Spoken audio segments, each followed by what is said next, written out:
పోసాని కృష్ణమురళి గారు అరెస్ట్ అయ్యారు. బోరుగొడ్డ అనిల్ అరెస్ట్ అయ్యారు. ఇప్పుడు రీసెంట్గానే చేబ్రోలు కిరణ్ అరెస్ట్ అయ్యారు. వీళ్ళందరూ చేసిన తప్పు ఏంటి? ఇష్టం వచ్చినట్టుకు సోషల్ మీడియా ఉంది కదా అని ఎవరేం చేస్తారు అని చెప్పేసి వల్గర్గా మాట్లాడి జైలు పాలయ్యారు. నమస్కారం. ఇవాళ మన టాపిక్ ఏంటంటే, ఈ రాజకీయ నాయకులు ఇప్పుడు కొత్తగా వస్తున్న వాళ్ళు, ఆల్రెడీ ఉన్నవాళ్ళు, ఇప్పుడు వాళ్ళు మాట్లాడే భాష మీద నాకు చాలా అభ్యంతరం. నాకనే కాదు, ప్రజలందరికీ కూడా చాలా అభ్యంతరం. సో దాని మీదే ఇవాళ టాపిక్, దాని గురించి ఇవాళ మాట్లాడదలుచుకున్నాను.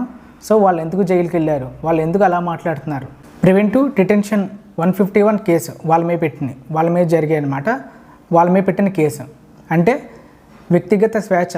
అంటే ఎవరిని పడితే వాళ్ళని సోషల్ మీడియాలో కానీ లేకపోతే బయట కానీ, సో ఎవరిని పడితే వాళ్ళని తిడితే, ఇష్టానుపూర్వకంగా తిడితే ఇలాంటి కేసు అనేది పెట్టచ్చు అని వాళ్ళని అరెస్ట్ చేసి జైలుకు అనేది పంపించడం జరిగింది. ముందుగా చెప్తున్నాను, నేను ఏ పార్టీకి ఎవరికి సపోర్ట్గా నేను మాట్లాడట్లేదు. నాకు 3 పార్టీలు ఒకటే, జనసేన కానీ, టీడీపీ కానీ, వైసీపీ కానీ.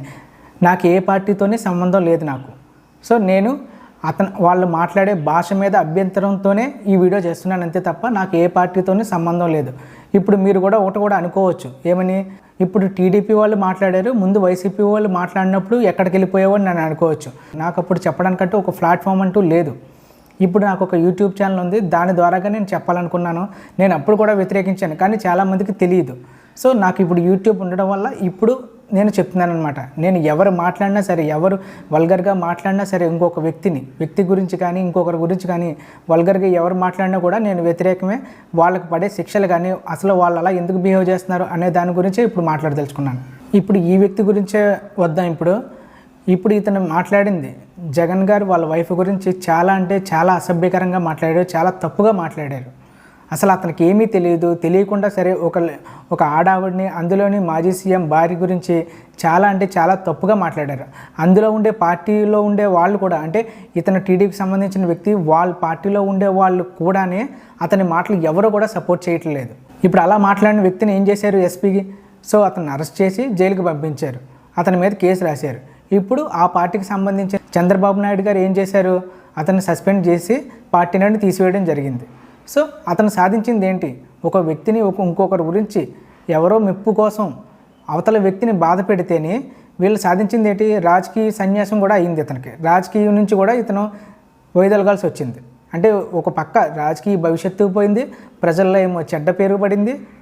సో ఇతను సాధించింది ఏంటి. అలాగే ఇప్పుడు వచ్చేవాళ్ళు కూడా, ఇప్పుడు కొత్తగా వచ్చే నాయకులు కూడా, లేకపోతే ఆల్రెడీ ఉన్నవాళ్ళు కూడా ఎవరు కూడా బూతులు మాట్లాడితే, వల్గర్గా మాట్లాడితే ఎవరు కూడా సహించలేరు. ప్రజలు ఇప్పుడు అందరూ చూస్తున్నారు, సోషల్ మీడియా వచ్చింది కాబట్టి ప్రతి ఒక్కరికి తెలుస్తుంది, ప్రతి ఒక్కరూ చూస్తున్నారు అనమాట. ఎవరు ఎలా బిహేవ్ చేస్తున్నారు, ఎవరు ఎలా మాట్లాడుతున్నారు అనేది ప్రతి ఒక్కరూ గమనిస్తున్నారు. ఇప్పుడు చిన్న కార్యకర్త తీసుకోండి, లేకపోతే ఒక లీడర్నే తీసుకోండి, అతను ఏమన్నా సరే వల్గర్గా మాట్లాడితే, అవతల పార్టీ గురించి వల్గర్గా మాట్లాడితే, ఈ పార్టీకి సంబంధించిన వ్యక్తి అంటే సపోజ్ జగన్ గారు కానీ, లేకపోతే పవన్ కళ్యాణ్ గారు కానీ, లేకపోతే చంద్రబాబు నాయుడు గారు కానీ, నువ్వు బూతులు తిట్టావు కదా, నువ్వు వల్గర్గా మాట్లాడావు కదా, రా నీకు మంచి పదవి ఇస్తానని సపోర్ట్ చేస్తారా? ఎవరు కూడా సపోర్ట్ చేయరు. మీకు మీరుగా మాట్లాడుతున్నారు అంతే. వాళ్ళు ఎవరు ఇలా మాట్లాడమని ఎవరు కూడా చెప్పరు. సో ఇలా మాట్లాడితే వాళ్ళ మెప్పు పొందొచ్చు కదా, లేకపోతే వాళ్ళ కళ్ళల్లో పడచ్చు కదా అని ఇలా కావాలని కొందరు ఇలా తిడుతున్నారు. అలా తిడితే మీకే నష్టం తప్ప ఇంకొకటి ఏంటంటే, అలా మాట్లాడడం వల్ల, అలా బిహేవ్ చేయడం వల్ల ఆ పార్టీకి నష్టం.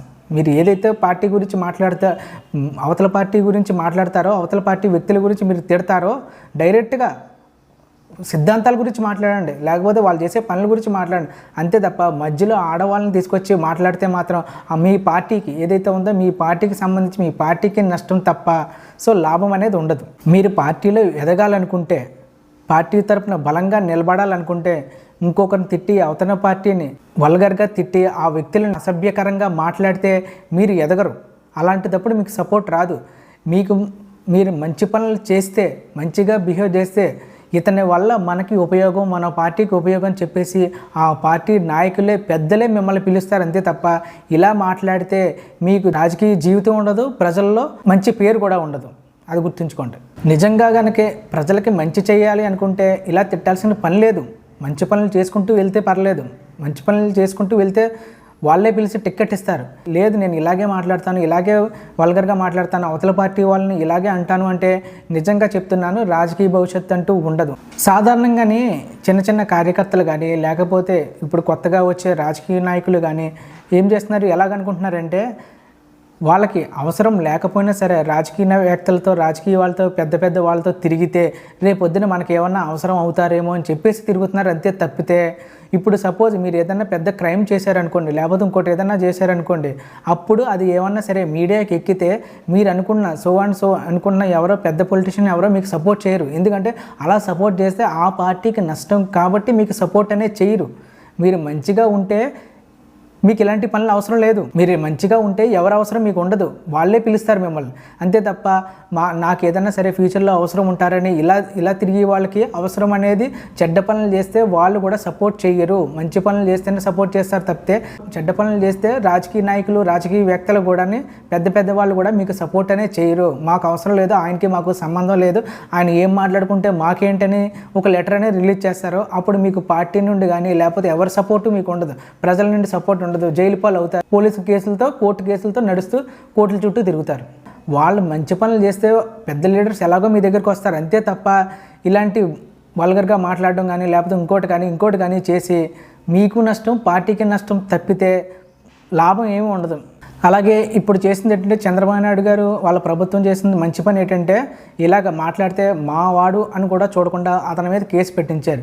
రేపు పొద్దున్నే వీళ్ళే ప్రభుత్వం ఉన్నా లేకపోతే ఇంకొక ప్రభుత్వం వచ్చినా కూడా ఇలాగే బిహేవ్ చేయాలని, ఇలాగే బిహేవ్ చేస్తే అంటే ఏ ప్రభుత్వం వచ్చినా, జగన్ గారి ప్రభుత్వం వచ్చినా, చంద్రబాబు నాయుడు గారి ప్రభుత్వం వచ్చినా, ఎవరి ప్రభుత్వం వచ్చినా కూడా సో ఇలాగే బిహేవ్ చేయాలి. అంటే ఇలాగే చేయాలన్నమాట, యాక్షన్ ఇలాగే తీసుకోవాలి. వాళ్ళు ఎవరైనా వల్గర్గా మాట్లాడితే ఎవరైనా సరే ఆ పార్టీలో ఉన్న వాళ్ళు ఎవరైనా సరే వేరే పార్టీ మహిళల గురించి కానీ ఇంకొకరి గురించి కానీ వల్గర్గా మాట్లాడితే వాళ్ళని సస్పెండ్ చేసేలాగా చేస్తే ఇంక ఎవరు కూడా మీడియా ముందు వల్గర్గా మాట్లాడాలంటే భయపడతారు. ఎందుకంటే ఇలా వల్గర్గా మాట్లాడితే పార్టీ నుండి సస్పెండ్ చేస్తారు అనే ఒక మెసేజ్ ఒకటి పాస్ చేసామనుకో, ప్రతి పార్టీ కూడా ఇలా మెసేజ్ అనేది పార్టీ పాస్ చేసింది అనుకో, సో ఇంక సోషల్ మీడియాలో పొలిటీషియన్స్ కానీ లేకపోతే ఇప్పుడు కొత్తగా వచ్చే యంగ్ పొలిటికల్ వ్యక్తులు కానీ ఎవరు కూడా ఈ వల్గర్ లాంగ్వేజ్ అనేది ఉండదు. మనం ఇంకెప్పుడు కూడా చూడం. మనం ఇదే ఇవాల్టి వీడియో. మొన్న మాట్లాడిన చేబ్రోలు కిరణ్ అనే వ్యక్తి మాట్లాడిన మాటలు చాలా బాధ అనిపించాయి. దాని మీద ఒక వీడియో చేయాలనిపించి చేశాను. సో ఎవరు కూడా మనకు కొంచెం పేరు వచ్చింది కదా అని సోషల్ మీడియాకి ఎక్కేసేసి ఇంకొకరిని వ్యక్తిగతంగా తిట్టకూడదు, ఏమీ చేయకూడదని కోరుకుంటూ జై హింద్.